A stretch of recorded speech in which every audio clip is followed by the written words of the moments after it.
Selamat datang di Story Kauri. Ini adalah channel kedua artikel YouTube.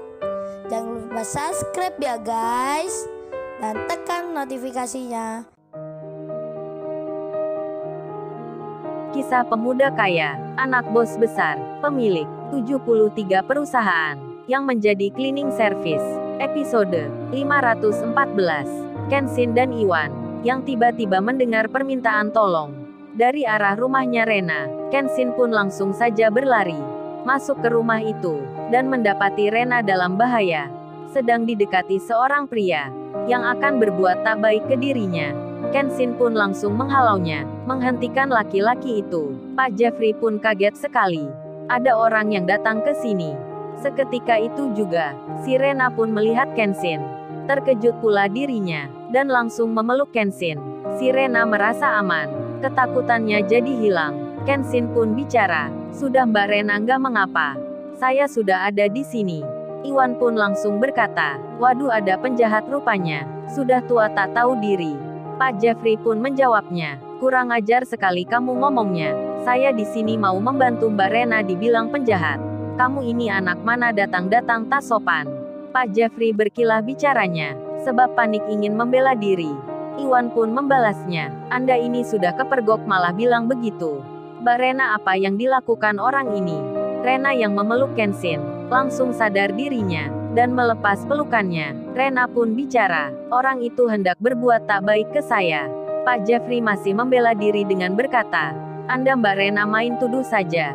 Ini sama saja pencemaran nama baik. Kalau gitu saya laporkan ke polisi." Pak Jeffrey tiba-tiba berjalan keluar, dengan cepat-cepat ingin menghindar. Dan Kenshin pun bilang, "Hei, Anda mau kemana? Jangan berlari dari masalah." Namun Pak Jeffrey tak mendengarnya. Jalannya semakin cepat. Iwan pun melihatnya. Orang itu masuk rumah depan. Dan Iwan bertanya, "Berarti dia tetangganya Mbak Rena?" Rena pun menjawabnya, dengan mengiyakan. Kenshin pun bicara, "Kalau gitu Mbak Rena lapor ke polisi saja. Biar orang itu ditangkap. Kalau tidak dia tak akan jera." Si Rena pun menjawabnya, "Iya Mas Kenshin. Habis gini saya akan laporkan." Iwan juga bilang, "Ceritanya gimana Mbak Rena? Kok orang itu nekat begitu?" Si Rena pun bicara, menjelaskan dengan singkat, "Saat ini rumahnya lagi sepi. Semua sedang keluar. Security pun tak ada. Dan tetangganya itu tiba-tiba datang. Ingin minta daun tanaman. Lalu masuk ke halaman rumah. Setelah dapat malah tak pulang. Dan berbuat begitu." Iwan pun berkata, "Berarti dia hanya modus saja. Maunya aku panggilkan orang-orang perumahan. Biar dia diarak dan dihajar. Tapi aku berpikir sebentar. Pasti akan ramai nantinya." Kemudian Kenshin bicara, "Oh ya Mbak Rena, CCTV-nya ini kan menyala ya? Pasti ada rekamannya. Nanti kita jadikan bukti saja." Si Rena pun langsung sadar dan mengiyakan. Dan Rena bicara, "Makasih banyak ya Mas Kenshin dan Mas Iwan. Sudah menolong saya di saat membutuhkan. Di waktu yang tepat sekali. Kalau nggak ada Mas Kenshin dan Mas Iwan, saya nggak tahu apa jadinya." Kenshin pun menjawabnya, "Sama-sama Mbak Rena.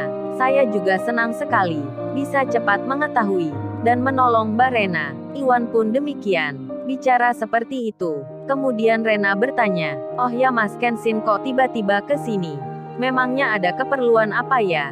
Kenshin menjawabnya, "Oh ini Mbak Rena, saya dan Iwan bermaksud ingin menemui Pak RT perumahan ini. Karena mau bicara tentang perbaikan jalan. Maksudnya adikku Nita yang menabrak pembatas jalan perumahan. Itu mobilnya berhenti di sana." Rena pun langsung menjawabnya, "Oh jadi itu mobil yang dipakai Nita ya? Makanya aku tadi kok pernah melihatnya. Kalau gitu entar aku antarkan saja ya." Dan Kenshin bilang, "Oh ya Mbak Rena, sekalian aja juga melaporkan pula tentang kejadian yang baru saja." Si Rena mengiyakan. Kemudian, Kenshin dan Iwan keluar sebentar, memperhatikan sekitarnya. Suasana depannya lenggang, tak ada orang yang keluar. Dilihatnya pula rumah sebelah depannya, tempat orang itu masuk tadi. Kenshin pun bicara dengan Iwan, "Wan, jangan sampai orang ini melarikan diri Wan. Karena sudah berbuat kejahatan." Iwan pun menjawabnya, "Gua juga mau bicara begitu bro. Kalau gitu kita jaga-jaga di sini saja, mengawasi rumahnya." Sedang Pak Jeffrey yang di dalam telah bersiap-siap mengemas barang. Bersiap akan meninggalkan rumahnya. Namun si Rena sudah menelpon ayahnya. Menelpon Pak RT perumahan. Serta menceritakan pula kejadian yang baru dialaminya. Berita itu pun diteruskan ke pihak security perumahan yang berjaga di pintu gerbang. Dan mereka dipesan, kalau Pak Jeffrey terlihat keluar, segera dicegah dan dilarang. Si Rena pun juga melapor polisi. Polisi pun akan ke tempat lokasi. Kemudian Rena keluar, menemui Kenshin dan Iwan. Rena bicara, ayo Mas Kenshin masuk saja ke dalam. Mas Iwan juga. Kenshin pun mengiyakan. Dan Rena nampak senang, meski baru mengalami hal yang mengerikan. Sebab Kenshin datang ke rumahnya, menolong dirinya, bak pahlawan baginya. Rena pun bicara, oh ya, mau minum apa nih Mas Iwan dan Mas Kenshin? Kenshin pun menjawabnya, oh itu terserah aja Mbak Rena. Mbak Rena jangan repot-repot, kita malah jadi nggak enak. Rena pun membalasnya, meski repot sekalipun aku tetap suka. Jadi Mas Kenshin nggak usah bilang begitu. Si Rena pun masuk ke dalam. Iwan pun mendengarnya. Iwan melihatnya. Si Rena itu wajahnya seperti ceria. Iwan pun berpikir di hatinya. Bicara di benaknya. Jangan-jangan mimpinya akan jadi kenyataan. Kenshin pun melihat Iwan.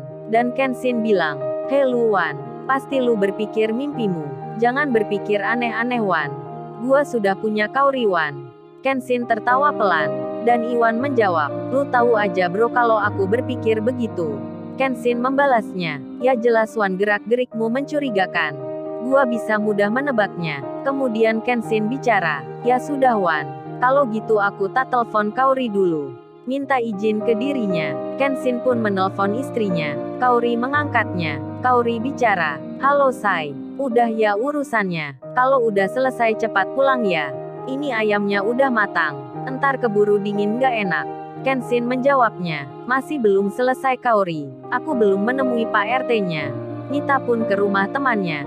Ini aku mau bilang, kalau aku pulang agak terlambat Kaori. Kaori menyahutnya, kok gitu sih Sai? Pasti kamu mampir ke rumahnya Mbak Rena ya?